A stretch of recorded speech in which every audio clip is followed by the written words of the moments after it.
এটা দেখতে পাই। আজকে আপনারা আপনাদের কষ্টের ফসল, আপনাদের সন্তান আজকে উপজেলা চেয়ারম্যান হয়েছে, এটা আপনাদের জন্য একটি গর্বের বিষয়। আল্লাহ তাআলা কাকে কখন কোথায় নিয়ে যাবে একমাত্র আল্লাহ তাআলাই ভালো জানে। আমি আপনাদের ভোটে নির্বাচিত চেয়ারম্যান ছিলাম, এগুলো আমি করে দিব। এগুলো আমি মনে করি আমার কাছে এগুলো এখন ছোট কাজ, এগুলো আমার কাছে এখন ছোট কাজ। আপনারা চেয়েছেন তারপরেও, আর যারা আপনারা কোনোদিন যে আমাকে আল্লাহ তাআলা রাখছে বড় একটা চেয়ার, আমাকে এখানে রাখবে না, সেই জন্য আমাকে সম্ভবত ওইটা দেয় নাই।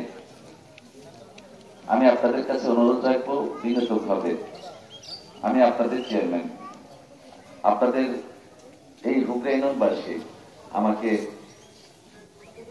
ফাঁকি দেয় নাই। আমি 10,000 ভোট বেশি পেয়েছি। আমি এই দিন কোনোদিন শোধ করতে পারবো না। তবে আমি শুধু এইটুকুই বলবো, আজকে আমার প্রিয় মুসলিম যারা আছেন, এই হাজারো জনতার সামনে দাঁড়িয়ে আমি আপনাদের কাছে দোয়া চাবো।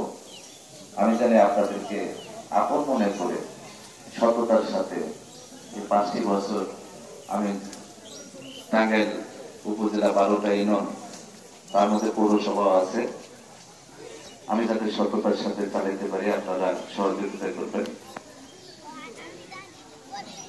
আমি আপনাদের মাঝেই সারাটা জীবন বেঁচে থাকতে চাই। যেহেতু আমার এত বড় একটি দায়িত্ব, আপনার ভোট দিয়েছেন, আল্লাহ তাআলা আমাকে বসিয়েছে। আপনারা যে মাঠের কথা বলছেন, এই মাঠের যত কাজ থাকে আমি কাজ দিব। আমি আজ করতে বললাম ছোট ছোট কাজ চাই না, বড় বড় কাজ নিব আমার কাছ থেকে। আমি 5টি বছর চেষ্টা করব, বিশেষ করে বেগমতাল কাশীনগরে আমার যে কাজ আছে, যত কাজ আছে, যে বলবেন আমি একবারে করে যাওয়া যাবে না, আমি পর্যায়ক্রমে সমস্ত কাজ ইনশাআল্লাহ কথা দিয়ে গেলাম করে দিব। আর মাঠের যে কাজের কথা বলা হয়েছে, বাউন্ডারি, এগুলা সমস্যা না। আমারও দাঁড়িয়ে দোয়া চাওয়ার জন্য দাঁড়িয়েছি। আসলে কথা বলার তেমন সুযোগ নেই। আমি বেগমতাল কাশীনগরে বারবার বলি যে বেগমতাল কাশীনগর আমার স্পন্দন, আমার আত্মা। আমি বেগমতাল কাশীনগরের মাটিকে, মানুষকে আমার হৃদয় থেকে ভালোবাসি।